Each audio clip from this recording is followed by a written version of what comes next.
Hey, it's Ian Frederick, and here we are with a very special edition tutorial. Tyler and I thought it would be fun to do a little trade, and where he would make a tutorial for my Patreon, and I would make a tutorial for his channel.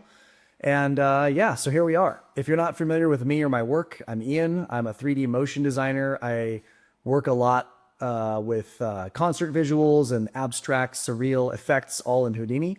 And my channel, my Patreon, I really try to gear it towards making Houdini accessible and showing that you don't necessarily need to be a genius or a scientist or really know a whole lot to really be able to make a lot of really fun, cool effects.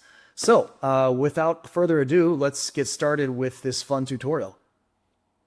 Okay, so welcome to the MPM Madness, MPM Fun tutorial here.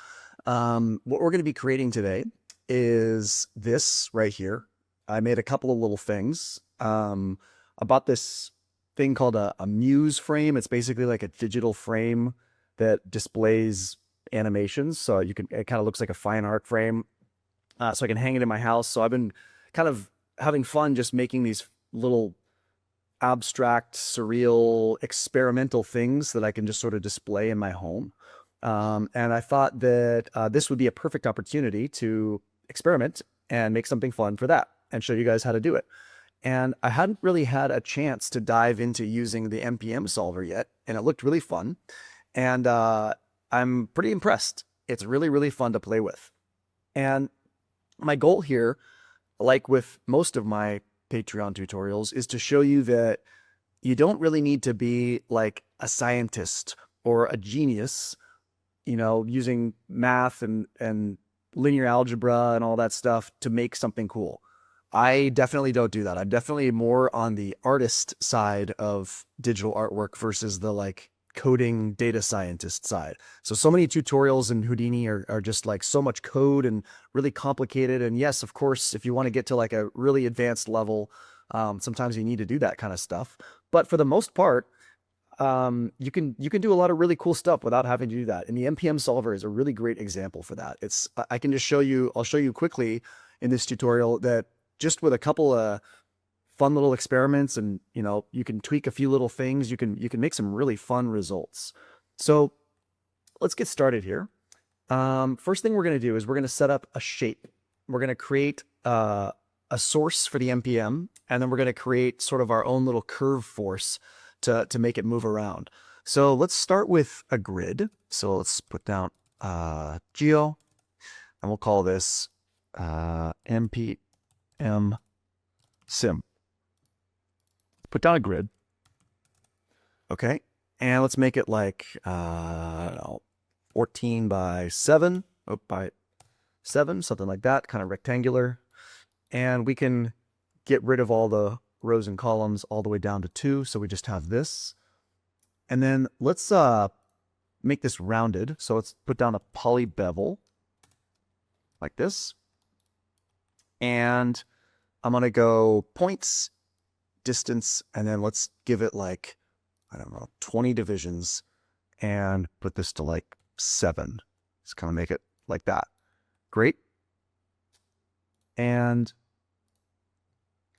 okay, and then let's resample it. So resample, and I want to click this little button so I can see what we have. I think that's fine. This is what we had before. Just want to give it some more subdivisions there. Okay, and then let's put down an ends because I just want this to be the just the curves. So we'll just go unroll with new points. And then let's put this into a twist. And let's see, how do I want to do that? So let's just hit enter on the keyboard, G on the keyboard, and then we can kind of fit this here. Kind of just play around like that. Let's move this back over here. Oh, come on. Give me, yeah, there we go. Okay, and then we can just kind of move this wheel, twist it, something like that. Let's actually fit this all the way so it's nice and smooth, and maybe kind of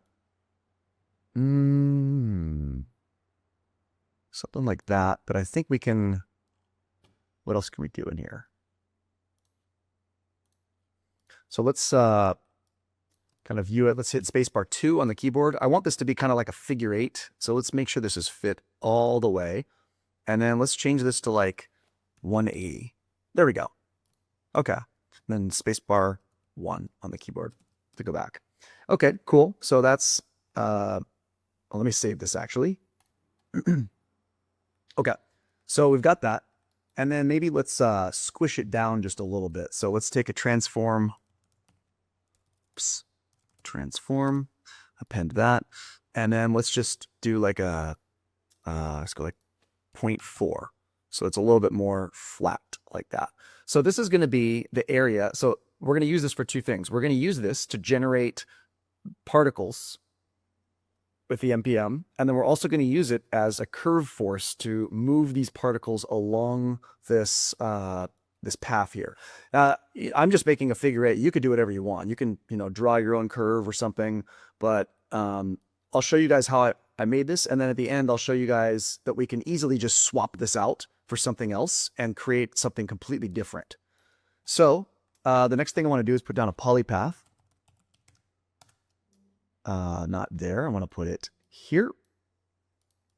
Okay, and that just closes the loop. We want to hit connect endpoints. So if you middle mouse click here, you can see we've got one polygon, one primitive.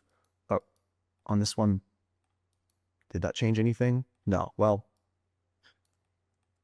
that's fine. Orient along curve. Okay, and I want to make sure I have that. So it makes my normals sort of go along the tangent there. We can use that. We may not need that. We may need it later. But we can use that as sort of a velocity if we need to sort of drive something. But we may not actually use that. So I'm going to put a little null here. And I'm going to call this out curve force. And we'll come back to that later. For now, let's just start building our MPM stuff. So let's just use a default MPM thing. So let's just hit tab and type MPM, and then put down the MPM configure. Okay, it takes a second, but basically this sets up everything you need. So we can just use this and modify it. So we've got our solver, we've got our container, which is sort of the area that it's going to be simulating in. We've got a collider, so you can basically just put down a, whatever you want and then just call it an MPM collider. And then just make sure you link it to the MPM container, which it already is. And then, you put down a sphere or whatever shape you want, and then put down an MPM source. So MPM is really cool. If you haven't used it already, it's basically a flip simulation, like a really advanced flip simulation. It's just, think of it as different stiffnesses of water, but you can make it like so stiff that it behaves like concrete or metal or snow or jello or rubber or honey. You have all these like great different presets.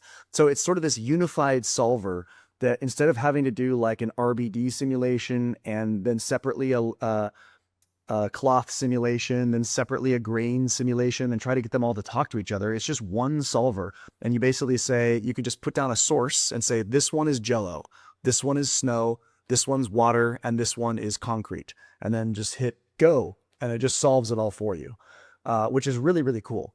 I've found that it's a little slow when you start doing like a crazy amount of particles. So, if you're trying to do like a building destruction or, some of the things they showed in the demo of like these crazy avalanches and stuff, it's kind of slow for that, but it's still in the early stages and there's a lot of potential. But for something abstract and fun like we're making here, it works really, really well. And it's very fun to play with. So we don't want a collider for now. We can just nix that. Okay. And then let's make sure that if we look at our curve force, let's put a template on there. Let's make sure that the MPM collider or the container is adjusted to accommodate that. So let's just go like maybe a little wider, something like that. Hit spacebar 3, maybe not quite so tall. The smaller you can make the container, the faster the simulation will run. So find a balance of how much space you need and yeah. Okay, and then we don't want this sphere to be particles. I want this curve to be particles. But how can I do that? Well, let's put down a sweep node right here.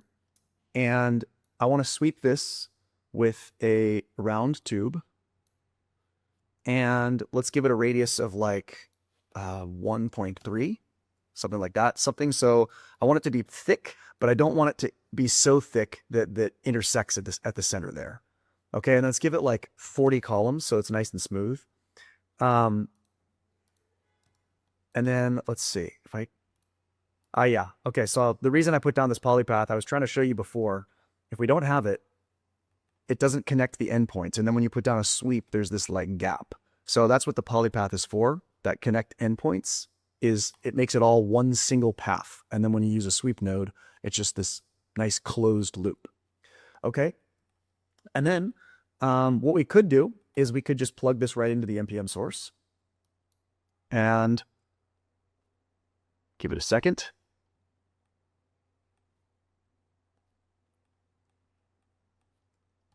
There we go. Okay. And the particle separation is defined in the MPM container here, 0.025. So that's quite a bit of particles right now. So maybe for our first like look dev, we'll just go 0.05. Okay. But it's pretty cool. And right now this MPM source is set to behave like chunky snow. So let's just let's dive inside. I want to show you what you can do just with this before we start really refining it. So it's really simple. So let's get rid of this ground plane, or actually let's move the ground plane down, which would be, let's see, where is that? Solver, blah, blah, blah. Ground plane, here, position. Let's move it down. Like that. And I don't want it to be intersecting. Actually, I think I can just grab this and move it down. Yeah, I don't want it to be intersecting. So this is the default. The default is set to chunky snow. Let's click on this and let's just see what it does. Okay, it usually takes a second for the first frame and then it starts to go. So gravity is moving it down. It starts to hit the ground. And it behaves like chunky snow. Really cool. I love this. So these presets are awesome. And you can, of course, tweak them by, these are just sort of great starting points. But let's try and make it behave like, let's just go, I don't know, sand. And sandy sand, not just any sand. But you can change it to like elastic sand, viscous sand. Let's see what that does.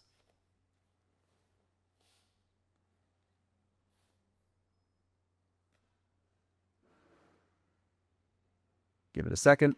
It's moving down. Sand seems like it's maybe a little bit harder to calculate, so it's just struggling a little more. It's also a lot of particles.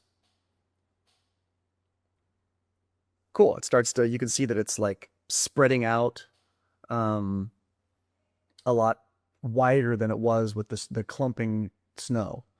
So that's really cool. So I like that. So something I want to do though, let's delete this sphere, is I don't want this to be all one type of thing. I want like 5 different viscosities of things in here. I want like parts of this to be snow, part of it to behave like honey, part of it to be like really rigid, like concrete. So how do we do that? How can we mix multiple different viscosities and different types of materials into one simulation? Well, it's pretty simple.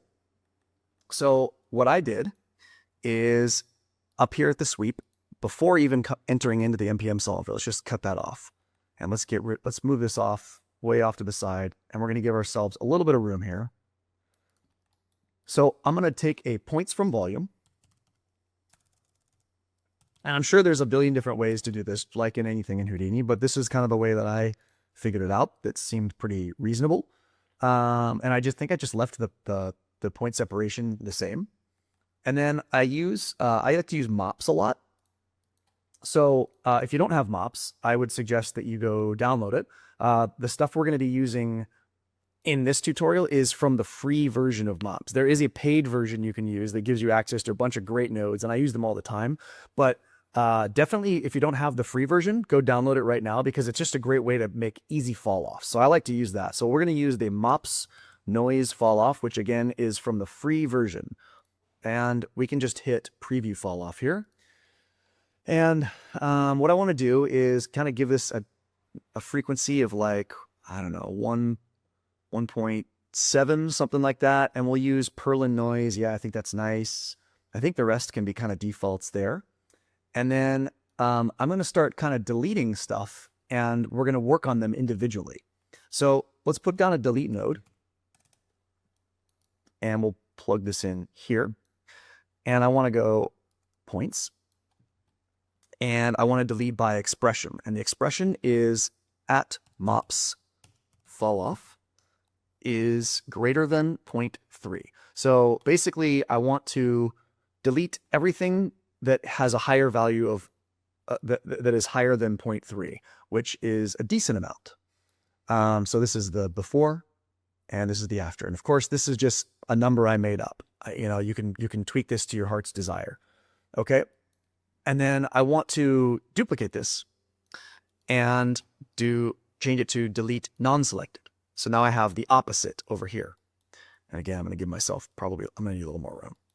Okay, so let's work on this stream first. I'm going to break it up even further.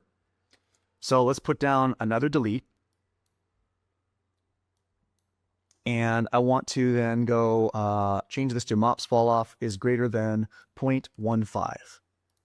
Okay, so that gives me even less. And then I'm going to duplicate it and change this to delete non-selected. So then I have both sides of it. It's basically like a split node. You could probably do this with a split actually, if you wanted. But for me, it's a little easier to visualize this sometimes. Okay. And let's take this stream here, and we'll split it up even further. And this is going to make sense in a second. I'm just kind of deleting out portions so that I can work on them individually. So like this, I can define this here as being snow. And then this one I can define as being concrete, and this one I can define as being whatever. So let's not do that. Let's take this from here, and we're going to refine it even further. So let's delete this into something smaller. Let's go MOPS fall off is, let's try greater than 0.2. Okay. And then again, we want the inverse over here, and we'll go delete selective. Okay, and switch them like that. Okay, great. So, okay, well, let's work on these streams over here before we move on over to back on over to this one. So what do we do? What are we going to do with this? So first, let's do a VDB from particles. VDB from particles. Let's start on this one here. And that is way too big. So let's do voxel size. Let's bring the point radius scale down to 0.001 and the minimum to 0.001. That gives me this. Okay. And from there, I want to do a convert VDB to convert this back to polygons. And we'll do polygons. So there. Now it gives us this here. And what I can do is let's take this MPM source. Let's just duplicate it, plug it in here, and let's change it to mud. Cool. And I'm actually going to name it mud. So the names that you have here are actually kind of important for later on when we split this out and do the meshing. So name them something easy. I recommend that. Okay. So once you have mud, let's see. I don't know. Do I want to change anything? So that gives me these particles here. Viscous 2.5. Yeah, I think all that is fine. I don't think I changed really anything. Yeah, I think I just left it like that. So cool. Let's give it a color. Let's go color, and let's make this sort of this. Let's give it purple, like that. And I actually want to color this the same. Cool. Okay, so now we have our mud. Great. Let's do something over here. Let's do the same with this. Let's just grab these here. Let's throw it in here. And then instead of mud, let's make it honey. Let's go honey. Okay, and I think the defaults are pretty much the same. I don't know, maybe let's make it really viscous. Let's like double it to like 1. And then the volume preservation, let's just double it to like 0.2. I think these are just values that I experimented with that I thought looked nice. But again, this is kind of an abstract thing that we're making. It's not really an exact science. Like just try, run your simulation and then just change a number and see what happens. Like, if you want it more viscous, increase it or decrease this number. If you want it to be more stiff, increase or decrease this number. And then of course, let's give the honey, let's make it like yellow. And let's call this honey. Oh, honey. Okay, great. And then let's, again, move this, keep moving this down, and it's just not enough. Okay, let's just duplicate these again. Oh, and then got to make this yellow. Okay, so if I merge them, damn it, get merged. There. You can see they're non-intersecting because I don't want these to start intersecting. But there's still some gaps where we're missing some stuff, obviously. Okay, so let's just duplicate this again. Drag this in here.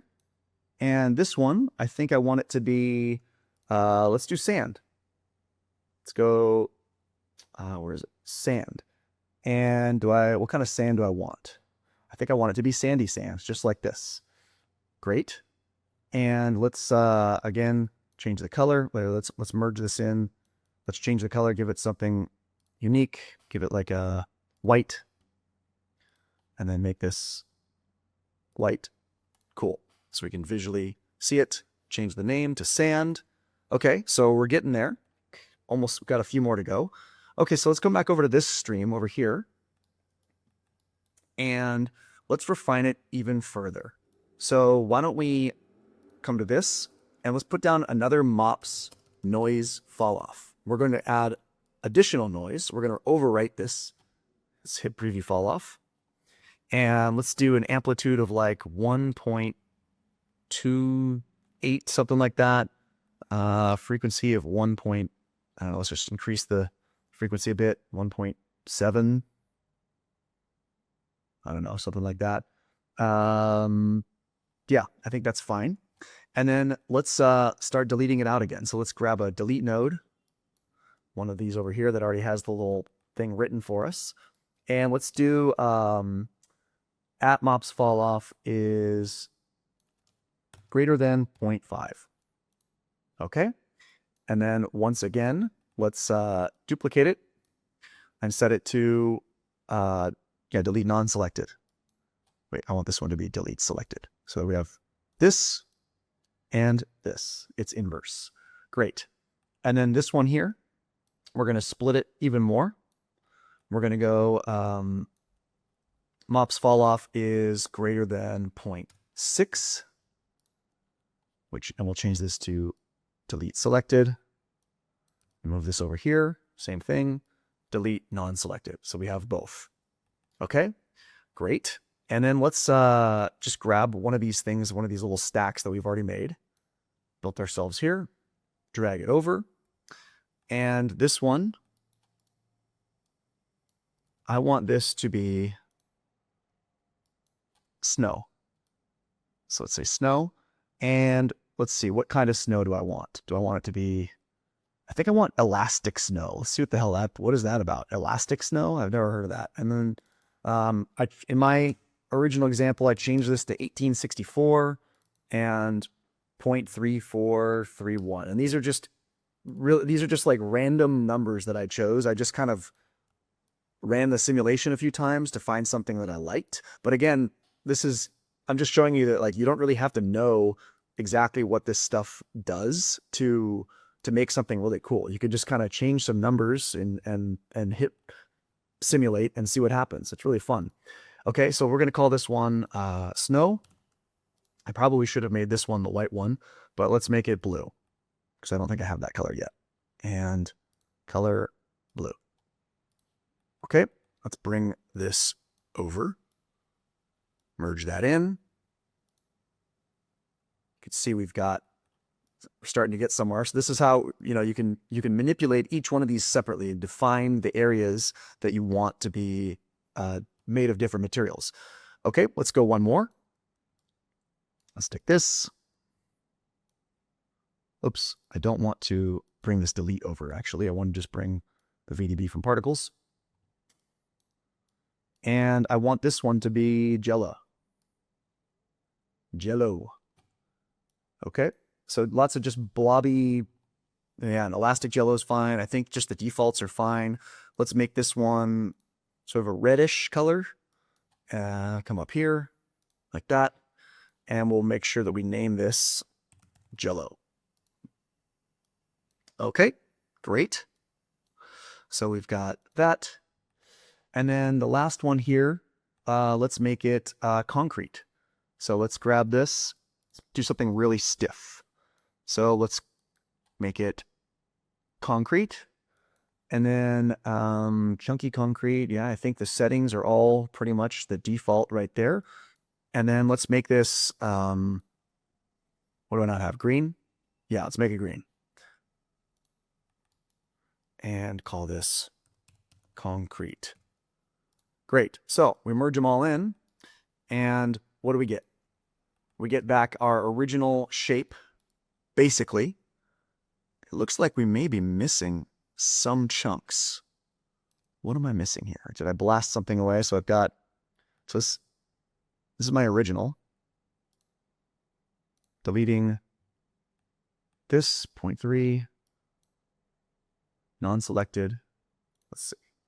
So I think we're good. So we've got that. And if I just plug it in here, oops, not into the MPM source. I don't want to do that. I already have my MPM sources, but I make sure that I merge them all and then I plug them into this MPM sources thing. And let's just see what happens when we run it. So I'll save this here. And we don't have any forces other than gravity and this collider, but let's just see what happens.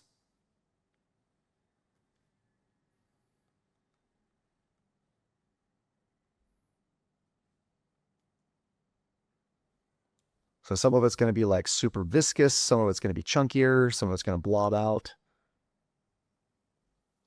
And basically, it's holding its shape pretty good. It's like kind of bouncy a little bit, parts of it. So I think once we bump up the amount of particles, this could look really cool. And the great thing is that, I'll show you how to do this, obviously, but we can mesh each one of these little colored areas separately and then define their own texture or material for them, and make it look really, really fun and trippy like I showed you in the intro. Okay, that's pretty cool. But let's make some more interesting forces. I don't want it to just fall and lay on top of itself like that. So let's come in here. Let's get rid of gravity. Let's also get rid of the ground plane. And then let's go inside. Or actually, let me first come up here and hit Control-C on the keyboard on my curve force, because I want that loaded up. And the MPM solver, this looks very familiar if you've played around with the Vellum stuff. It's essentially just the same thing as Vellum. You have all the access to all your pop things. So let's do a pop curve force and put this in here. And the SOP path that I want is the one that I just copied.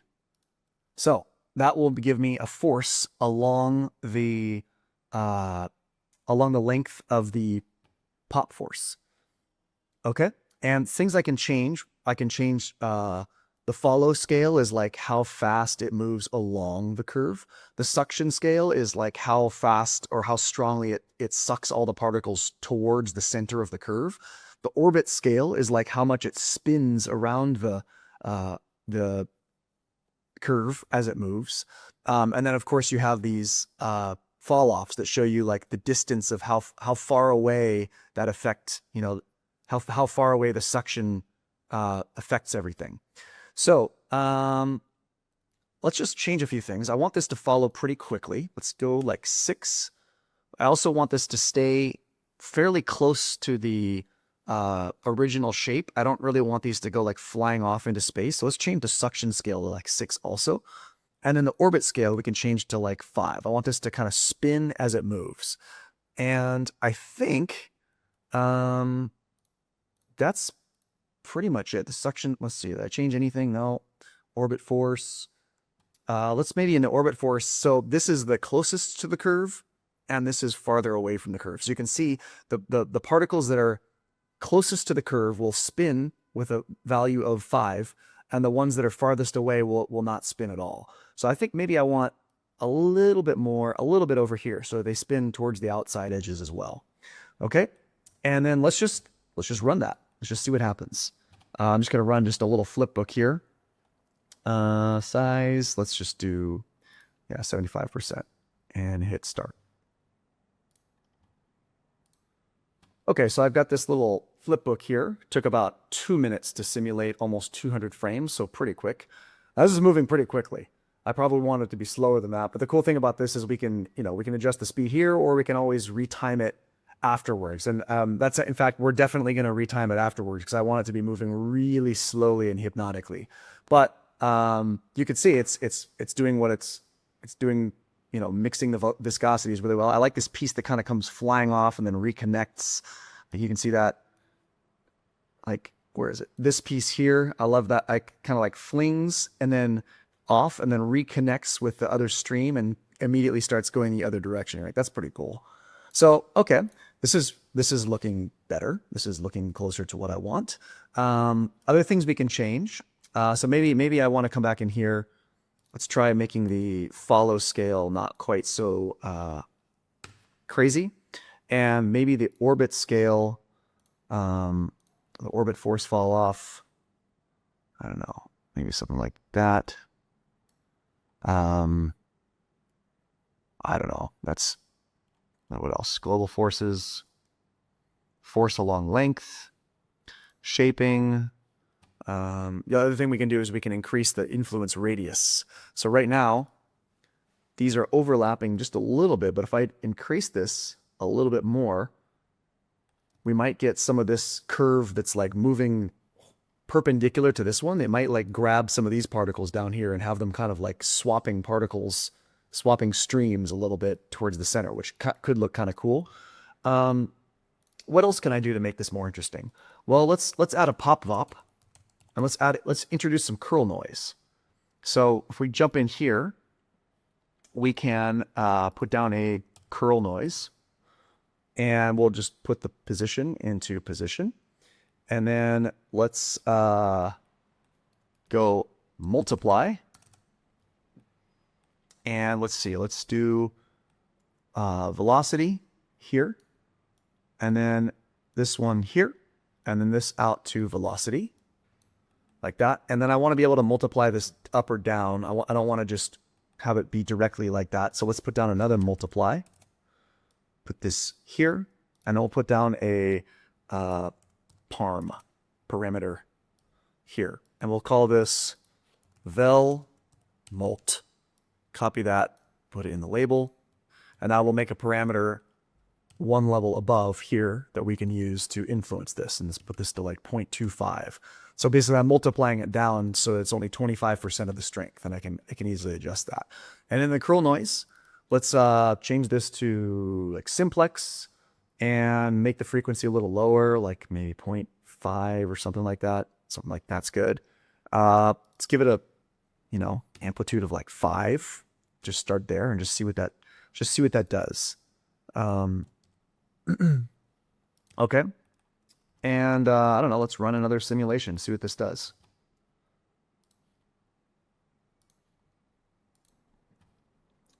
Okay, so here's the new one. It's a little slower, but we're getting some nice breakups with the turbulence force. So I think maybe I want to increase the turbulence a little bit, increase the strength of the curl noise, and maybe even speed this back up a bit. So let's do that. So let's come in here. I think I want to make this, instead of 5, I want to make it 10. And then the pop curve force, let's individual forces, the follow scale, let's make it 5. And then maybe something else I want to do, instead of making this sort of this linear figure 8, let's come back up here to this part right after the polypath, and let's put down a mountain. Mountain, like this. Plug this in here. Up. Let's just see if this changes anything. So let's make this, make the element size a little bigger, make the amplitude a little bigger. Maybe make the roughness not quite so high. Just amplitude. Maybe element size a little smaller. And let's do 0 center, the positive? No. 0 center, yeah, that's fine. But I want it to go in every direction. Yeah. Yeah, there we go. So element size, that. So this is the original. And then, right, this is the original? Yeah. Original, let's do just a little bit of breakup, something like that. I don't know. Let's just see if that makes a difference. So maybe it'll make it a little more interesting. So it's going to take a second to solve everything because it has to redo. So now it's starting out a little lumpier than before. And it's actually kind of intersecting down here already, which could be kind of interesting. So okay, let's just run another sim and see what happens. Okay, so we've got our new simulation here. This is looking pretty nice. It's starting to get there. It's a little more flowy. It's a little more, I don't know, it feels more fluid. Clumps. There's some viscous parts, some faster moving parts, some slower moving parts. But what else can we do? How can we make this even more interesting? Okay, so let's stop this. Something else we can do is, I think we can animate the curl noise so that it's not just static. So we could just plug this time directly into the offset. And I want to multiply this down. Let's go mult constant. And I want to do like, I don't know, 0.25. So that it's like, so as this moves along, this changes the offset a little bit. And you know, you can make it like, if I change this to 2, it's gonna make the offset change a lot. If I change it to like 0.2, it's gonna multiply it down so that it's not quite so fast, so that the curl noise is moving a little more. There's other things we could do though. So we can kind of manipulate some of the attributes. So if we come up to, let's start with mud here. So if we go to mud and we hover over these, it gives us this little tooltip that tells us the parameter. So if you hover over this, you can see the parameter for viscosity is called viscosity. The parameter for plasticity is called viscokappa, or visco_kappa. And don't be fooled, because you can see sometimes the parameter is different than the attribute. Like it says parameter new sets point attribute new, but for plasticity it says parameter visco_kappa but sets point attribute visco_kappa. So visco_kappa would be the attribute you will want to manipulate. Stiffness is, the parameter is e lowercase, but the point attribute is actually e uppercase. So what we can do is manipulate this more, which is pretty cool. So for mud right here, I want to manipulate the viscosity. I don't want the mud to all have the same viscosity. I want it to be a little bit different. So once again, I can take a MOPS noise fall off. I love MOPS fall offs. And let's just preview it so I can see the colors. And instead of using this to set the attribute MOPS fall off, let's just tell it that this is viscosity. Or we could change, we could tell it to be any of those attributes. It could be E, it could be new, whatever attribute you want to manipulate. You can just type it here, viscosity, and it will change it. So let's give this an amplitude of like a higher amplitude, something like that. Let's give it a lower frequency, 0.6, something like that. And then let's come into the remap and fit this. So I want the output minimum. I don't want it to have a 0 viscosity. I want it to have 0.16, and then the output would be 1. Okay, cool. So that's that one. Is there anything else I want to change? Do I want to manipulate other ones? You can do the same thing for all the other things if you want. If you want the honey to be different viscosity, if you want the sand to be different viscosity.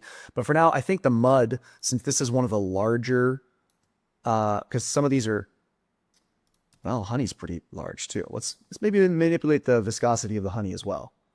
So let's come here, just shake this off. Over to the honey. Come on.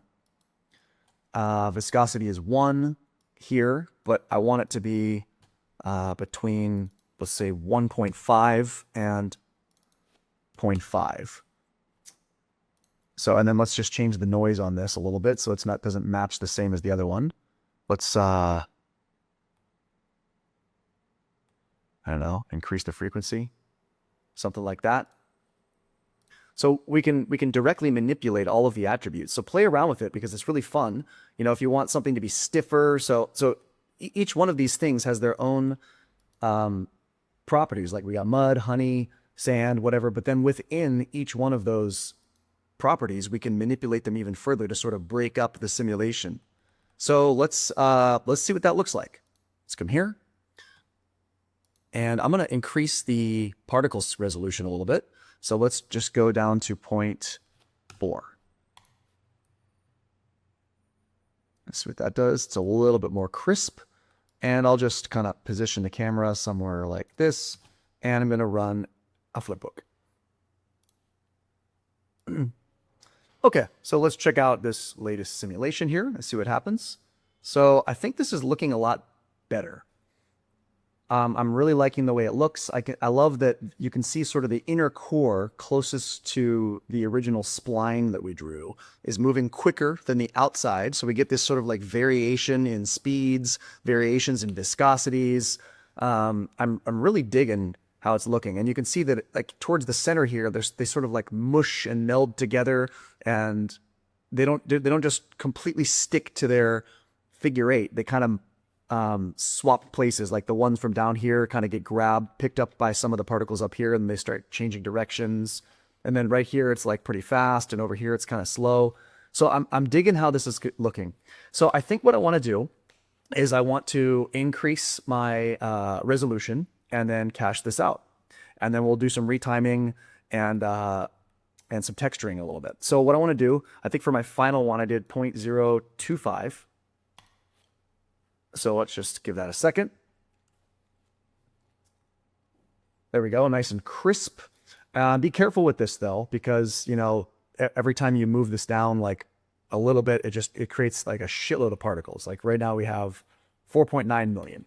So, and with my previous particle separation, it took about 10 minutes to simulate 240 frames. So not so bad, but you know, just keep in mind that it's gonna take a little time to simulate this. Okay, so let's delete a few things, or let's put down an attrib. Attrib delete. Okay, so there's a ton of information in here that we don't necessarily need. Each frame is like 169 megabytes. So JE and JP, I don't need those attributes. Like that's like what are those anyway? Let's go back up here. One of these is JE. No, density, stiffness is that, volume preservation, new, viscosity. The hell, which one of these is JP? I don't remember. Jitter scale? Well, okay. It's, I forget what they are, but we don't need them. You know, you may need them to calculate the simulation, but for the post work we're going to be doing, we don't need those.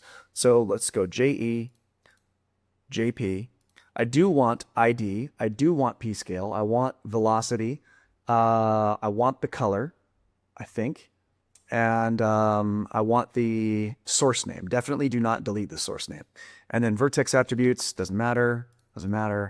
And then down here, I can delete the GL sphere points because that's just showing me the spheres. But I can, if I want that back, I can just go lit spheres.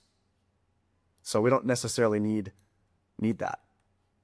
Okay, so and then let's go make sure to click delete non-selected so that it deletes all those things.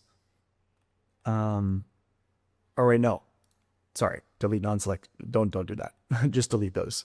Okay, so now it's down to, what was it before? 169, 168. So maybe it didn't save that much memory, but usually I try and delete things that I don't necessarily need.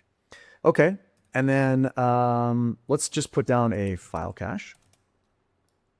And yeah, I'm going to simulate that. So we'll come back here in a little bit and I'll show you what I have. Okay, we're back. So it took about an hour to simulate about 250 frames. Not the worst, but not the greatest. But it's, you know, I like the result.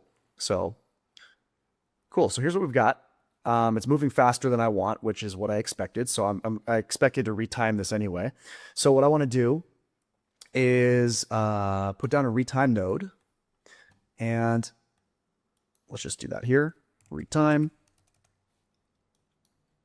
And the input frame range is, I did 253 frames, and I want this to be really slow. I want this to move like really hypnotically. Okay, and then let me just go like 550 something. Oops, 540 out here. I want this to be kind of like a lava lamp, really slow and hypnotic. Yeah, and then I want to make sure I scale the velocities as well and change this to subdivision. And yeah, let's find a starting point. I think frame 111.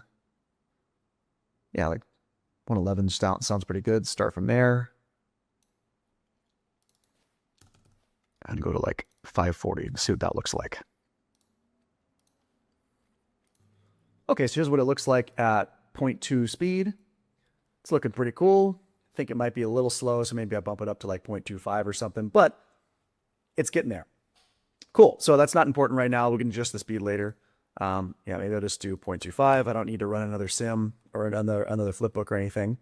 But let's just go to a frame and let's start to mesh this thing. So how do we do that? How do we break these out into individual parts?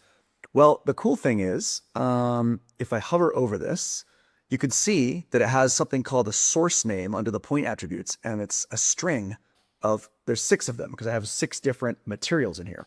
So we can split those off by the material. So the way you do that is, let's put down a blast here.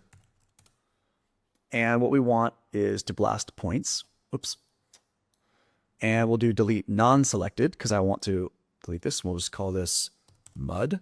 It's going to come in as mud1 because I already have the name mud above. But you just type at source, you know, type it right, source underscore name equals, and then it's not just mud, it's mud underscore surface. There you go. Then we have just the mud.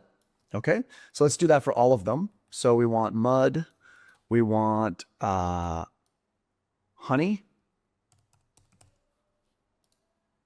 we want snow. Come on, you son of a bitch. There we go. We want jello. We want sand. Let's see what else we got. 1, 2, 3, 4, 5. I'm missing one. I got sand, snow, jello, concrete. Concrete, of course.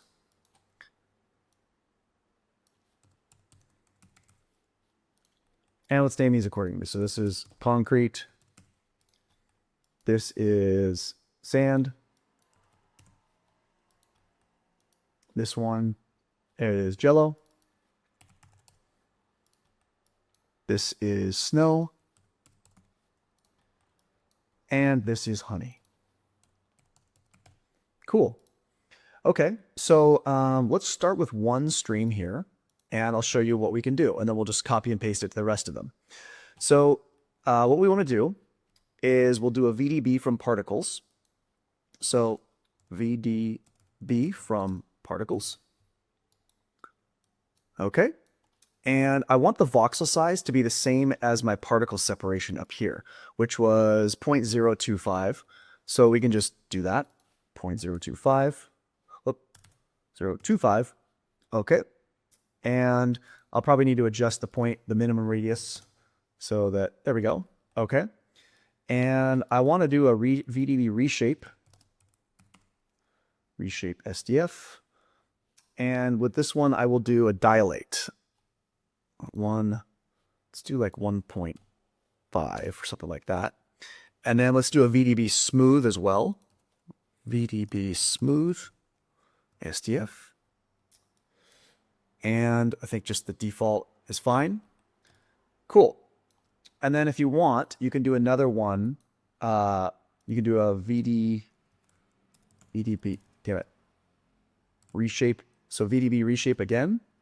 And this time set it to erode. And then here, let's just copy this. Oops. Copy parameter. And then go paste relative references. So this is basically doing the exact same thing, but eroding it. So it's like back to the original shape. So we've got this and that. So it's like smooths it out. So you may not need this one. You can, you might want it to look this way, but let's just leave it like that for now. And then once we have them all together, we can kind of judge whether we need that last one or not. And then of course, convert VDB. Convert VDB. And we want to convert this to a polygon soup. So I recommend doing polygon soup versus polygon. So if you do polygons, it gives you, you got 308 megabytes for the geo, but if you do polygon soup, it's 115. So it just saves on memory a little bit.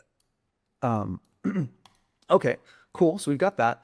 Now, what if we want to put UVs on this? What if we want, I think for mine, my end result, I didn't end up using an actual texture on these that needed UVs, any like image maps or anything like that. But if you wanted to, you can do that. And I'll show you how. It's actually pretty easy. So you basically just take a null, and we'll just call this points. So this is just the points here. And we need to time shift it. So let's go time shift. And we need these to be static. So let's shift it to frame 1. So it's just stuck on frame 1 there. Okay. And then what we want to do is put a UV texture on there. So let's go UV texture. And put this, instead of on vertexes, we want it on point, like this. And let's see, let's turn on the, can we see it with the color?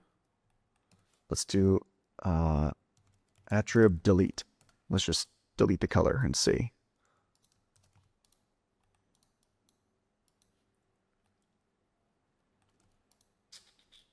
Can I see it? Pixels, points, how do I see it here? Let's go UV texture. Or what is it? UV quick shade, that's what it is, quick shade. Let's see. Nothing? Interesting. So I have my UVs on there, but I'm not able to view them. I wonder if it's just my viewport. Sometimes I need to reset my viewport. Viewport, scene view.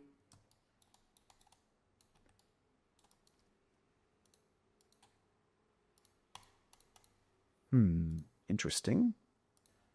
Well, it doesn't matter for right now because I'll show you, we'll see it on the actual mesh itself. And if it doesn't show up, then we'll fix it. So what we want to do is we want to then you can see we have our UV attribute. It's on the points. That's the important thing, is that it's there. Okay, and then what we want to do is we want to transfer these back onto these ones. So we can just do an attribute copy. And we'll do, we want to copy this from that. And we want to copy based on the, UV, like that. And it should just copy it on there. Yep, because they have the same point ID number, right? Okay, so now we have it back on here. So we stopped our mesh. It's not moving. So if we scroll this, it doesn't move. Okay. But then when we copy it onto here, it should just copy it back onto the moving mesh based on its ID number. Okay, and then we need to do an attribute transfer, and transfer this UV data back onto our mesh here. So this is transfer to, transfer from, and it's going to take a second. Points should be UV. And I think I want, I don't have V on here as well because we're using because we're converting it to a polygon soup. You don't have V, but if I did polygons, no V either. Interesting. Okay. Polygon soup. Well, anyway, I want velocity on here. So let's transfer V as well. So when I come down here, I've now got velocity so that I can do motion blur later on. And then in this attribute transfer, under the conditions, I want to change the coronal radius to 100, which will give me a finer quality. And the distance threshold, I think, is fine. Let's see. But you can see I've got UVs now.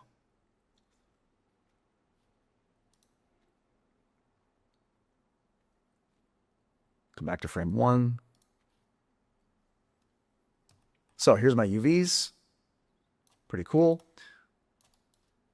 And then as we scroll through, the UVs move along with the mesh. It's not amazing. It's not super perfect, but if you wanted to put some sort of basic texture on there, it does help. Okay, cool. So we've got that. And then we can just go null. We'll type out mud. Okay, let's put this in a little net box here. We'll call this mud. Okay, and let's move it way off to the side. And then we could just do the same thing. Let's just grab this thing, duplicate it, pull it over here.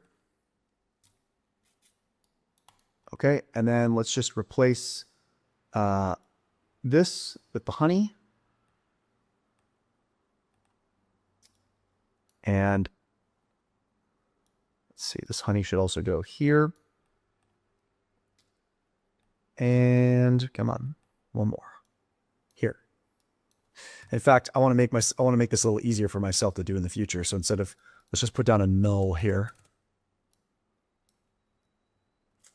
Come on, this,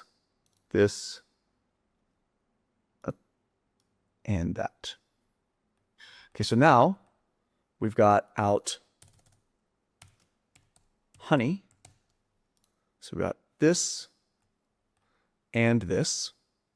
So if I merge them,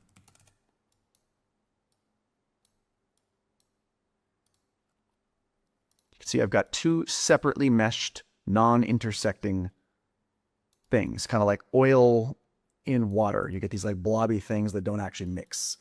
Okay, so next thing I want to do, just copy this here, same thing. We can just delete the honey, and then we'll replace it with snow. And then again, bring this here. And give it a second. Call this out snow. So now we should have 3. 1, 2, 3 distinct meshes. Great that they're all UV'd. We can texture them separately, which is great. Okay, and let's just do that for the rest. Same thing. I won't make you watch it all. I'll pause it here. Okay, so I've got them all hooked up here. I also went in and disabled or deleted the attribute delete where I deleted the color. And then in the attribute transfer, I transferred color back onto the mesh. So just so I can have some separation here and kind of see what I'm doing. So this is cool. They're not intersecting. I think that they're a little bit too eroded. I want them to be more like snugly up against one another. So maybe what I'm going to do is I'm going to go in and highlight the final VDB reshape SDF, the one where I eroded everything, and I'm going to disable them and see what that looks like. Give it a second. Yeah, that's better, I think. I want them to be more solidly pressed up against one another. Cool. And you know, if you play around with your different smooths and reshapes and erodes and stuff like that to get the look that you like. But this is great. So now we have individually meshed, individually UV unwrapped, and individually manipulatable blobs, basically. So what we can do is we can give each one its own texture. So I can just put down a material node, and we just copy that, and I'll go put one on out mud, Control V, put one on out honey, and I can just assign each one of these my own custom material to make them all completely different things, which is pretty cool. Great. And that. I think what I want to do, let's find a nice frame. Let's go to frame like 280. Let's scroll ahead a little bit. Let's start doing a little bit of look dev. Okay, give it a second to load. Great. Okay, let's come up. Let's put down a dome light. I like to use Redshift, so RS dome light. And there's a texture there's a Grayscale Gorilla thing called, I like to use their HDRIs. So I used one that's just basically this Showroom 2 EXR. And then give it a second. Let me go into the environment. I want to turn off the background because I don't want to see that. And it is working. Oh, and then disable the viewport as well. Cool. And then let's just put down a camera. Let's hop into it. Push this little lock so I can move it. Find a decent looking angle. Something like this. I want to kind of see lots of it. I don't know. Something like that's fine. Okay. And then let's fire up the Redshift render view and just see what we get. We can start lighting this thing. Okay. So here's what it looks like. Pretty cool. Let's just bump this up a bit. I'm going to go fit window. Nice. Okay, so it actually looks kind of cool even without any textures or anything like that. Some sort of like creamy, be like for a commercial for like a lotion or something like that. And then in my camera, I generally like to go to the Redshift camera under optical and change it to filmic and then decrease the exposure a bit. I also like to come into color correction and turn on the tone mapping, which just keeps my highlights in check. So right now they're really, you can see it's blown out. I can do that. And then I can maybe come back up to there, something like that.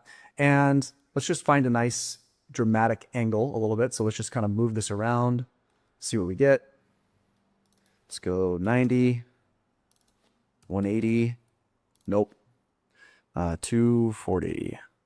No. I know that's kind of nice. Let's just kind of spin these around, see if we can get something a little more. I don't know, something like that for now is good, just for texturing purposes. Okay,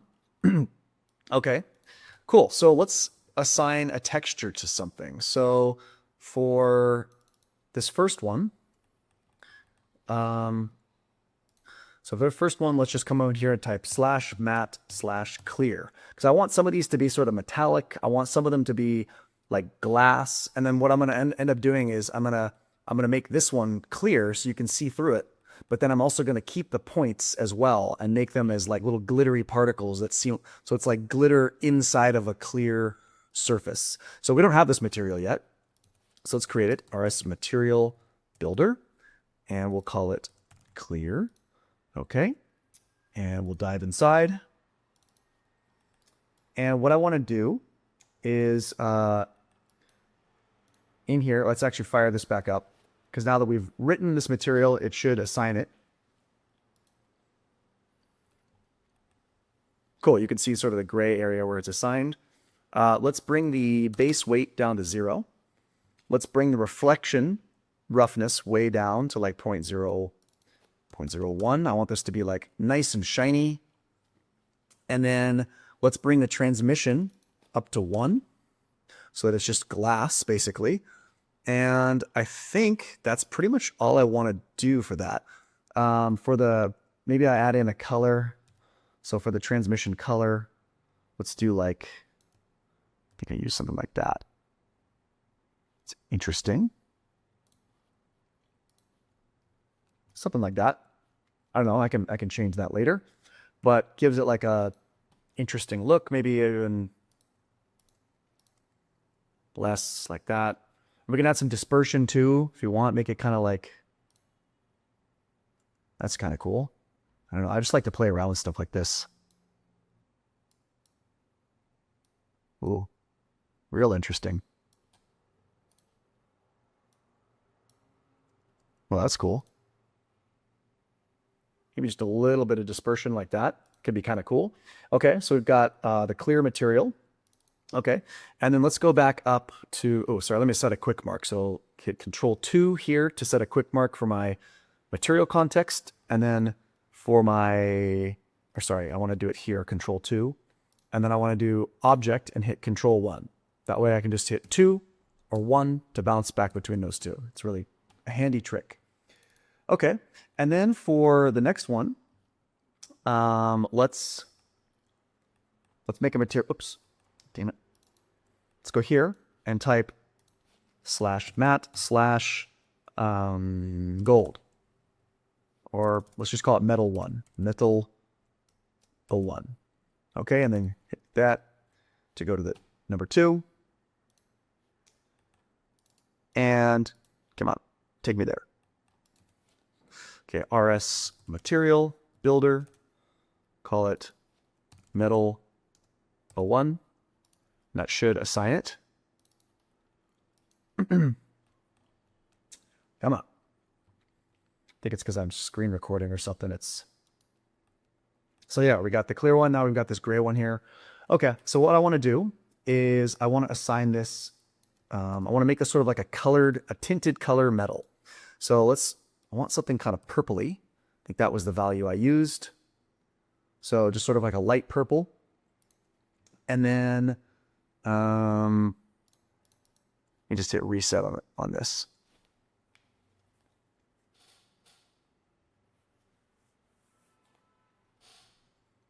There we go, something like that. And let's bring the roughness way down to like 0.006. Cool. And let's bring the transmission up. Let's make this like part glass, maybe.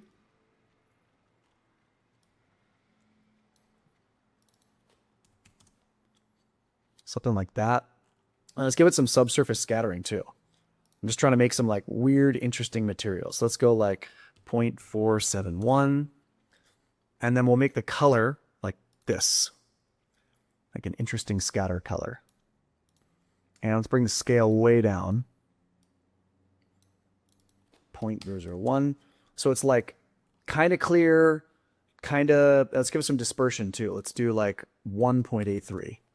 So it's like kind of glass, kind of plasticky, kind of weird toothpastey or something like that. I don't know. I like messing around with stuff like this, making it weird. Okay, and we can adjust these later. Okay, and then let's go back to our sim. And for this one, let's make another material. And this will be, where is it? 1, 2, 3. Yeah, we'll do /matte/metal 02. I don't know why I called the first one metal when it's not metal, but doesn't matter. We can rename them later if we want, but metal 02. Okay. Come on. Assign. Okay. RS material builder. Call it metal 02. And this one, I think I actually do want it to be a metal, but I want it to be sort of a purpley tinted metal. So let's come up here, color. I think this is the color I used, sort of this like light lavender. And let's hit reset on there so it assigns the material.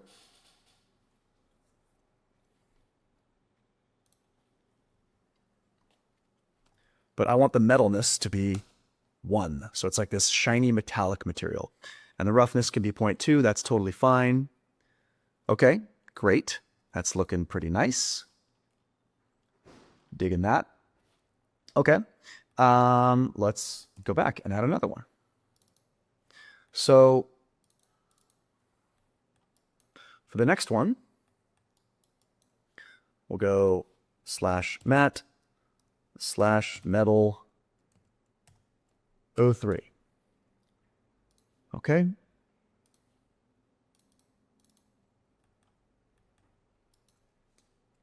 And this one, I think I want it to be a little more complex. So let's go RS Material Builder, Metal 03. So I'm going to do kind of a mixed material for this one. And I like to do this kind of stuff. I like to just sort of experiment with random stuff. So for the first material, let's give it sort of like a goldish, something like that. We'll also give it some metalness. Let me hit reset on here so I can actually see it.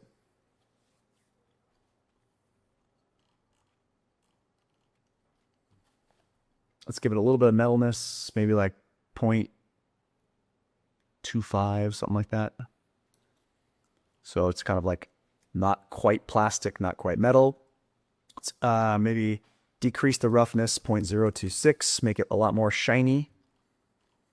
And then, I don't know, let's give it some subsurface as well. So let's put that up to 1. And then I want the color to be like a green. That's kind of cool. And then let's bring the scale down to like 0.172 so that that color shows up more. That's cool. It's like metal, plastic, kind of see-through a little bit. That's pretty cool. But what else can we do? Let's put in a material blender. Material blender. Put this as the base material. And let's put down another standard material. And for now, let's just plug this into the output so we can actually see what we're doing. And this one, I want to make it like a kind of like a soft reddish, something like that. Maybe desaturate a bit. I don't know, maybe a little more like that. I think would be kind of good. Okay, and then let's also give it some metalness. Can make it like a full metal thing. Bring the roughness down to 0.034. So it's like super shiny metal.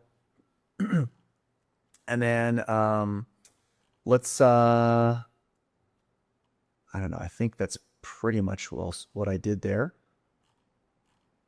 But let's blend between these two materials. So how do I do that? So let's put this in the base material to put this one in layer 1 color. Put this here. And right now it's defaulting to the first material because we haven't defined a blend mask. And let's use a Fresnel for that. So Fresnel. And what a Fresnel does, if you don't know, we can just plug this right into the surface. It sort of creates this area where sort of the outer edges are white. We can uncheck this so we can have control. The outer edges are white and the inner areas are black. And we can use this as a mask. So I think I want to go like 0.5, something like that. And let's plug this here. So let's use this as my blend color and see what happens. That's cool. So now we have these sort of like the center area is sort of this like greenish slime thing we've created. And then sort of the outer edges are this like reflective red metal, which is super cool. We have a lot of control over that. You know, we can go like this, or I had it at 0.5, right? If I go like 22. So now it's like more of the red, 0.1. It's like mostly red with a little bit of the green. 0.4. I think I like 0.4, 0.45, maybe split the difference between that. Okay, that's looking cool. I like that. Okay, I think I still have a few more materials to make. So let's do that. Let's come back here. But no, one sec here. I'm just checking my notes. Okay, so we've got metal 03. Let's go /mat/metal 04. And then hit this little button to take me to the matte context where we can create that material. And I think I want this one to just be like a silver. So RS Material Builder, call it metal 04, 04. And then let's, come on. Why is it not moving? There we go. Hit these, hit A on the keyboard to do this little thingy. And then reset that so I can see what I'm doing.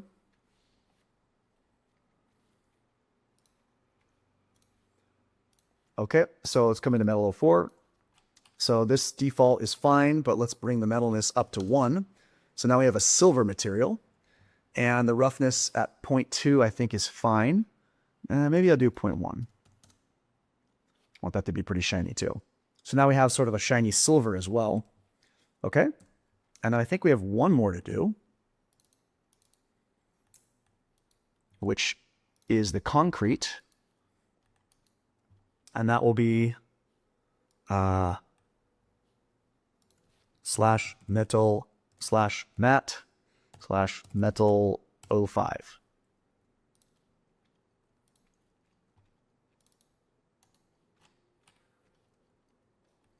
Come on. And I want this one to be, let's go RS Material Builder. I want this one to be a colored metal as well. So let's go metal 05.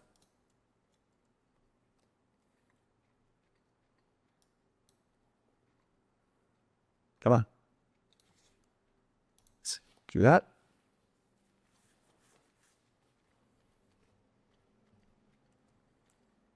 Okay, so this one, I want this to be sort of a bluish metal.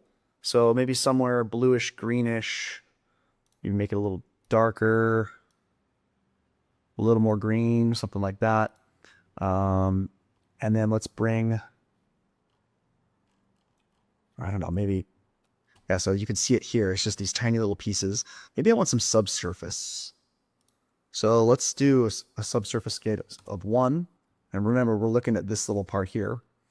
And let's bring the color. Let's do like another little lavender, sort of a nice, oops. Something like that would be good. And then bring the scale down so we can see it. So 0.159.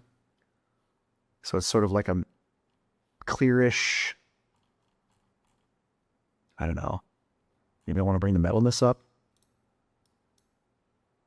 It's interesting. So look here. Let me just, that guy right there is what we're affecting. So bring this here, the metalness.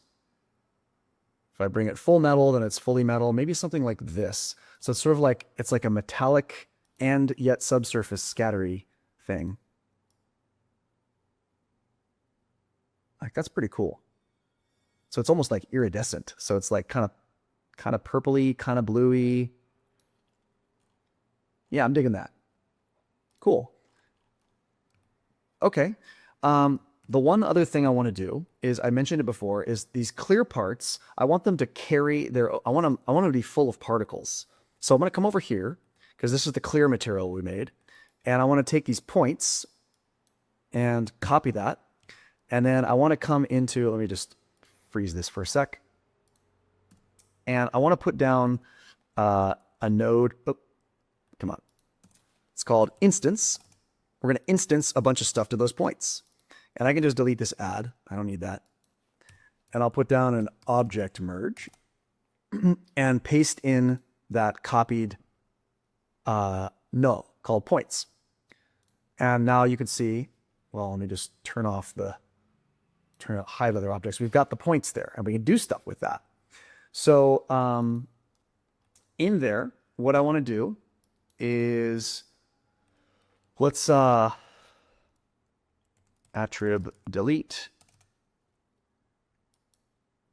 Let's delete ID, p-scale, I think, and let's just delete non-selected. So I don't need anything else. All I need is ID and p-scale, and I want velocity. as well. ID, P scale, P. That's great. I don't need any of that other crap. Okay. And then what I want to do is an attribute randomize. Attrib randomize. I want to set my own P scale here. And we're going to call this P scale. And let's set the global scale down to 0.07. And then I only need one dimension because P scale is just a one-dimensional thing here. And we'll use a custom ramp. And we can visualize this. Right now you can't really see what I'm doing. But if I click on this guy here and go to lit spheres, you can see, you can visualize that. So on the low end, I think I want this to be 0.2. And then on the high end, I want it to be like 0.5. So let's go 0.5. And then here, let's make this one be like 0.35. And then, but then adjust the position to be like way up here. So there's only a few larger ones. Okay. And we can adjust this later because we're not going to just have spheres. I want these to be instanced. I want to instance some little gold discs on here. So it kind of looks like glitter. Okay. And then I want to attribute right now. If I click this, let's turn off, let's turn it to pixels. If I click this button here, you can see the orientation of everything. And they're sort of following the orientation of their velocity, but I want to add some randomness here. So let's randomize orient. So let's go attrib randomize. Oh, make sure with P scale, under options, seed attribute should be ID. Otherwise it could change every frame. Just, I think we have a consistent point count because we're not emitting particles, but just usually you want to check that on. Otherwise you can get some jittering in. And same thing for this one. So we want to attribute randomize. Let's first do the seed attribute. Let's attribute randomize orient. And you can see everything jumps. Now I want a 4-dimensional value because orient is 4 dimensionals. So there, now I've got, it's a lot more randomized. Ooh, that's kind of interesting. I'm like seeing through it. It's a really interesting viewport display. It's kind of trippy. Cool. It's like I'm seeing the back faces of these. Super cool. Okay, great. So I've got that. And then, yeah, let's put down, and then the last thing we need is a disk. We need something to instance on here, right? So let's make that. Let's come up and come up. Let's go to 1. Save it. Put down a geo. We're going to call this disk. And we will make a circle. Uniform scale of 1 is fine. Totally, all of that is fine. Great. And then let's just do, put a normal on it. And then UV project. Okay, great. And then we can just turn this off. I like to make this black. I like to make my models that I've made that I'm going to be instancing black. So we don't need to see it. Let's copy this though. Come back into instance, and we need to create a way to instance these.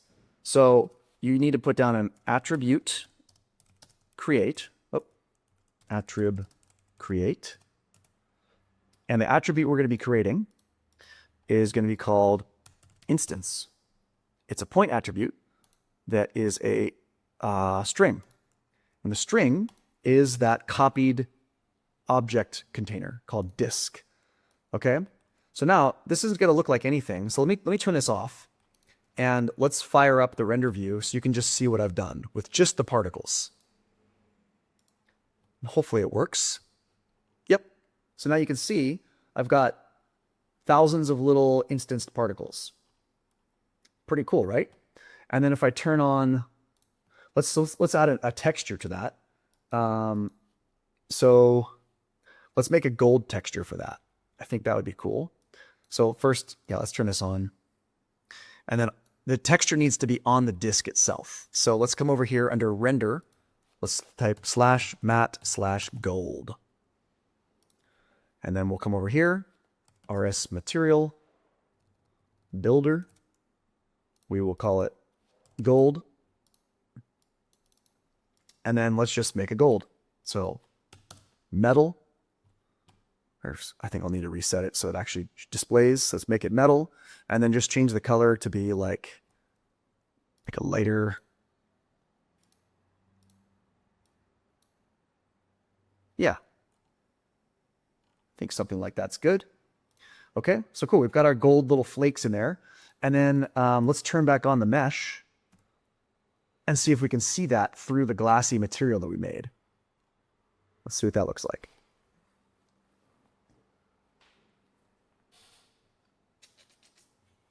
Give it a second.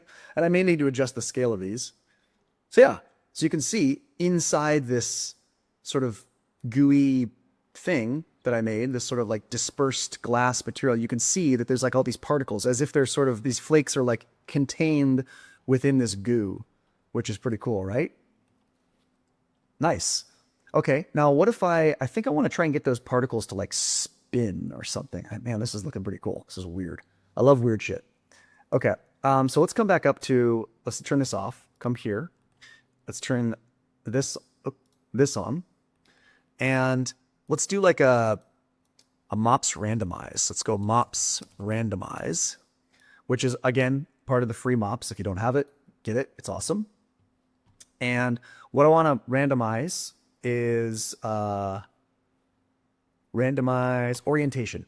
So we've already randomized orientation, but I want to try and like animate it or something. Does this do anything? 0.1? 0.11?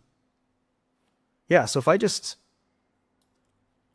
maybe I can just put like a $F here. I wonder if that would do anything.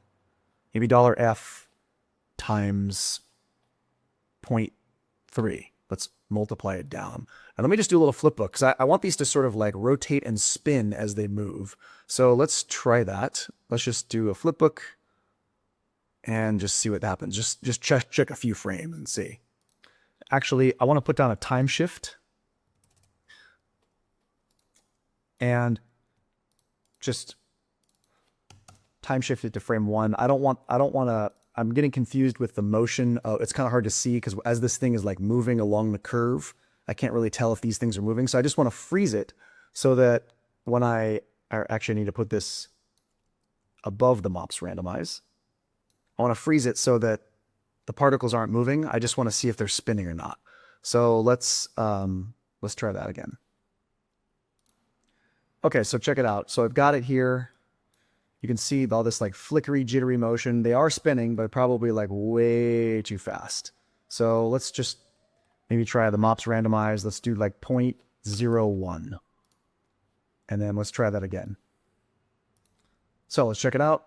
If I push play, you can see they are now all spinning in random directions pretty slowly. So that's the reason I want to spin them, is because as they kind of move around, they're going to catch the light differently and give off these little glints and glimmers like glitter would, as if it was like being, glitter in the air. So I think that's pretty cool. And maybe I'll make it even a little slower, maybe 0.008, something like that. Cool. Okay. So we can turn this off. And we've got now this along with this. Turn this back on. And we can just kind of focus on lighting and rendering now. So now we've got that. Let's try to make some like sort of dramatic lighting, set up a camera. Come on. Anytime. Oh, you know what? I forgot to turn off the time shift. Let's turn that off. And let's come to like, let's go to a higher frame. Let's go to like frame 480. Let's see what that looks like. So if you haven't used this redshift instancing method, I use it all the time because you can have like millions and millions of points and you can instance little models on there. Like I do it a lot of times with like flowers when I want like a whole hillside full of flowers or something. It's really quick to render when you do it that way. So let's open the render view again. So this is looking really cool. So I think I want to, I just need to find a nice angle for the light, or maybe use a different HDRI. So that's way too flat. I want this to be sort of like directional. Maybe I even try a different HDRI. So let's turn this one off. And then here, let me go to my IF basic. Go to my OD asset library and then come down to HDRIs. I want Pro Studios. Let's try Pro Studios. I like these Grayscale Gorilla ones. They're nice. And let's find one that's like directional. So just like one light, or like, yeah, let's try this one and just drag it on here. See what that looks like.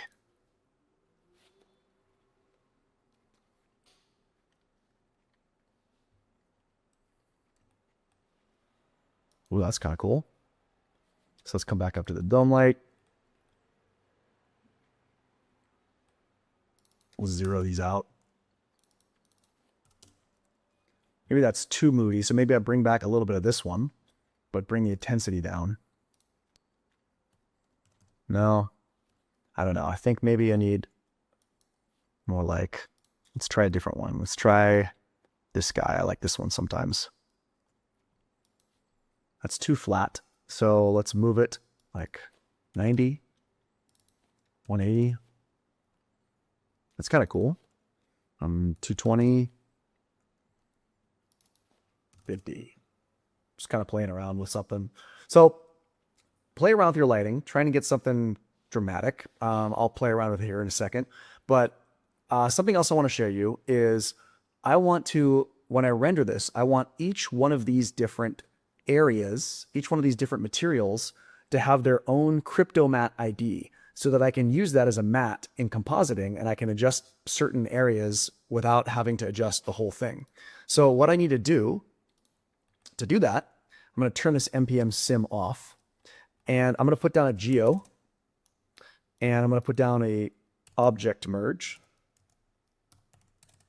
And let's come back up here to the MPM sim. And I want to just grab this guy here.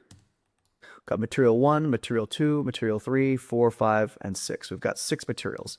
Okay, so what I'll do is here, I'll just merge in material 1. So now we've got just that. So when you put on a crypto matte as one of your passes, it automatically detects each object container and assigns it a crypto ID. So we'll do this.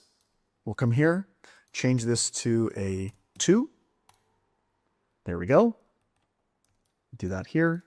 Change this to a 3. Boom, got that one. Okay. Change this to a 4.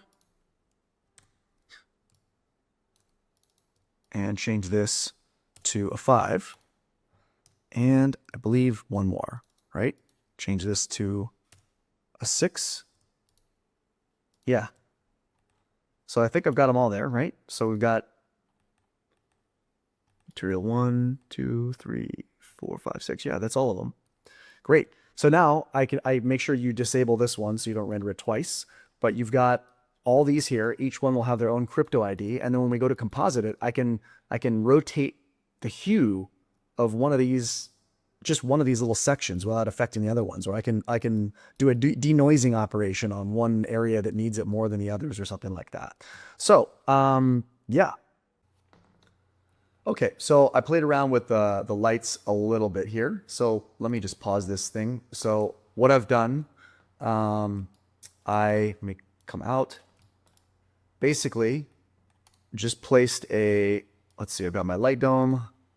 I'm not even using that one. Never mind. Just delete that. This says spotlight, but it's not a spotlight. So this is just an area light. I'm just going to rename it to area light so it's not confusing. So it's this area light right here. And it's just kind of like underneath, shooting some tinted, sort of a pinkish tinted light up underneath it to give me this kind of like glow effect there. And then I have an HDRI. I'm just using a Grayscale Gorilla Showroom 1 just to kind of get some nice reflections. And then something else that I like to do is on this light dome under the transform. It's fun to like animate these sometimes. So I don't think I did it for my render that I'll show you, but it's nice to just like when you have something like this, just animate it and then go to the end and then the end of the sequence and then just put like 1020 or 2048 or something like that. It's something I like to do to let's see, come up 2048. So it'll just kind of give you this, it'll just kind of like continue rotating around and give you some like really interesting reflections that move. So even though the simulation is moving somewhat slowly, the lights will kind of like spin around and give you a bunch of like really kind of trippy effects, these like interesting looking reflections and stuff. So cool. Other than that, I didn't really do anything. I just kind of positioned a camera in an angle that I liked. And then for the render settings, I rendered out a lot of frames. So I'm doing like almost 1,000 frames for this. And then the sampling, I just did like 1024, 128 minimum. I'm using optics denoising. And then I just turned off random noise pattern. You want to do that every time you do optic noise denoising, because otherwise you'll get these like weird flickering thingies. I did a couple of overrides for the refraction and the light. And then another thing you want to do is whenever you're doing stuff with lots of subsurface scattering or with glassy effects, I like to change this from irradiance points cloud to brute force, because sometimes otherwise you'll get this like weird flickering effect in the subsurface materials. So just change that to brute force basically. Other than that, I'm outputting or make sure you in your post effects, you check on all these little color LUT things so that it'll look exactly like this when it outputs it. In the AOVs, I'm just rendering out a crypto mat. Remember, we separated our liquids into their own geo containers. So each one of these little different colors is going to have their own crypto mat that I can use and manipulate in compositing, which I'll show you here in a second. And then finally, under motion blur, make sure you put on, you enable deformation blur and instance particle blur. And then the thing I always forget for moving, like deforming meshes to get that motion blur on there, you want to make sure you go to the redshift object tag, the settings, and the render, and then check this mesh deformations blur from velocity attribute. Because if you don't do that, you're not going to get motion blur on like a liquid surface. So it's really important that you do that. Cool. That's pretty much it. I rendered it. And then I will jump into After Effects here and kind of show you a little bit of post effects that I did.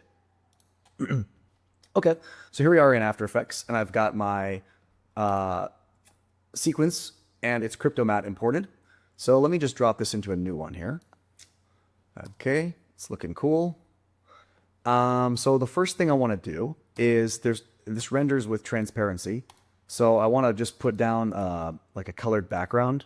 I'll just put black for now, but you can change that to something later if you want. We could put down like a ramp, gradient ramp. And we could, if you wanted sort of a color background, you could make this, I don't know, make it feel like there's this sort of pinkish light coming here. Could be kind of cool. Could look stupid. I don't know. Let's zoom out. Maybe give it a little more like that. That's kind of cool. I like that. Okay. And then the other thing I want to do, something I like doing is isolating some of these little blobs and changing their color. I like to try to make things kind of like really colorful, psychedelic, weird. I don't know. It's fun to just mess around with that. So let's take our crypto mat and put this on top, and we'll add the crypto mat effect to it. And let's see, which one do I want to grab? I think I want to grab this like green one here. So that would be this. So let me just click that. Come on. Ugh. Click crypto mat and that. There we go. And then just change this to matted colors. And then let's put down an adjustment layer, and we'll put down a hue and saturation, and we'll map this to just that matte. And then on frame 1, let's put down a keyframe for the channel range. And on the final frame, let's change this to 1 so that it goes in a full circle. So now, as this plays, the hue of these green ones is going to slowly change. So I like doing stuff like this, so that way I can have control over the colors of certain elements. I don't have to change the hue of everything. So you can see they're getting like really bright and kind of, I don't know, acidic looking. It may be blowing out too much, but let's see. I don't know. I think it looks kind of cool. I love this contrast between the sort of pink and this acidic yellow. It's like the blood from Alien, or the blood from Predator. Okay. Cool. Something else I might want to do is this blue one here, this sort of like blue glassy one, looks like it may be just a little flickery. So I may want to like denoise that a little further. I may not, but I'll show you how to do that. We can just, it's really easy with this crypto mat. So we can just grab, we want this blue one here. So let's just hit reset. We want this, grab matted colors, and then we'll put down an adjustment layer and put neat video. I really like neat video. If you don't use it, or denoise. Do I not have neat video? What? I definitely have it.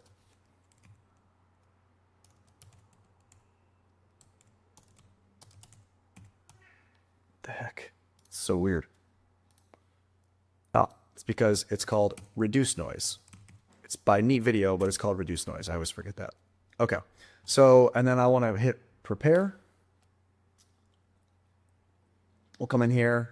I could do a load profile, but I don't know if this is, or I could do a auto profile, but this is going to find, yeah, this is too crazy of an image for it to find something. So I'm just going to use a generic profile, and I can zoom in here and I can use this to kind of dial it in. So this is like way too much. This is not at all. I think I want like 17 sounds good. And then, oops. Yeah, like 17 would be kind of good. And then let's just hit apply. And then what I can do is I can, again, map this to this crypto map so that it only applies to the blue thing. So before, after, before, after. It's not a huge difference, but it makes it a little bit less flickery, I think. So that's pretty much all I did for this one. I made it a couple others. I made this one here. It's literally the same exact thing that I did, that I showed you how to do in Houdini, except instead of making a figure 8 with my curve, I just made a rectangle and then have it collide with the sides. That's basically it. So I can use this for my little frame. It's kind of like a fun little picture frame. But yeah, it's a really fun effect to play around with. I hope that you guys enjoy this. I think the MPM solver has a lot of potential. And my goal with this is to show you that you don't really need to know what you're doing with it to like make something cool. Just kind of put down, just define different areas of your particles and make them be different materials, make them behave differently, add some fun forces. You can get some like really, really interesting effects that aren't necessarily just water or destruction. You can make some like really cool abstract looking stuff. So yeah, hope you guys like this. And if you like this type of tutorial, if you want to see more of this kind of stuff, check out my Patreon. I've got tons and tons of fun, abstract, beginner-friendly tutorials for Houdini like this. Well, that's it for me, guys. I just quickly want to touch on Tyler's website, cgforge.com. It's a really, really comprehensive website. I would definitely recommend taking a look at it. Consider subscribing. It's really worth it. It's a wealth of knowledge. It's really well organized. He's got some free stuff on there, but he's also got things divided up by categories between advanced, beginner, destruction, little quick tips, and then something else he's doing that I think is really cool. He's got this thing called the Node Bible, which is a great idea. He's basically going through all of Houdini node by node and making courses just on that node, explaining exactly how to use it, what it does, and showing practical examples of how to use it. And so there's this sort of reference here for you on his website. So if you're like, what does this thing do? You can just click on it, and he's got a quick little tutorial that shows you what it does. So I think consider subscribing to his stuff. I've watched his tutorials before. They're super helpful. Highly, highly, highly recommend it. Well, anyway, that's it. I hope you guys enjoyed my tutorial, and yeah, bye.